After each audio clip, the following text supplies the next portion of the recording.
Hostov i účastníkov na scény Jovan Đorđević privítal ambasador Ukrajiny u Srbiji Oleksandar Aleksandrović, a u bohatej programi 6. dňa spomnutej manifestaciji až 16 stanci vyvedli tanječni ansambli kulturno-umetnických društvoh Ivan Senjuk zo Skuli, Kolomejka zo Sremske Mitrovici, Tara Ševčenko z Đurđova, Žatva z Kocura, jak i Doma kulturi Ruski Kerestur i Akademskog kulturno-umetnickog društva Sonja Marinković z Novog Sadu, a počesni host na koncertu bol školjar poznatого baletskog umetnika Konstantina Kostjukova, kotri otancoval klasični ukrajinski hopak.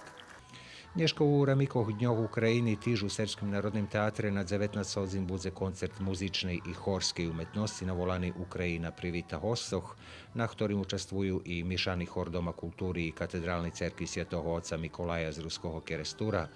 hor Harmonija z Novog Sadu, hor Kulturno-prosvjetnog društva Karpati z Verbasu, hor Pastorala z Žablju, špivače Ukrajinskog kulturnog centru Kobzar z Novog Sadu, Kulturno-umetničke društvo Ivan Senjuk Skuli i društvo za pestovanje ukrajinskej kulturi Kolomejka zo Sremske Mitrovici. Počesni hosti na muzičnom koncertu budu muzičari i špivače Ljubovskej filharmoniji,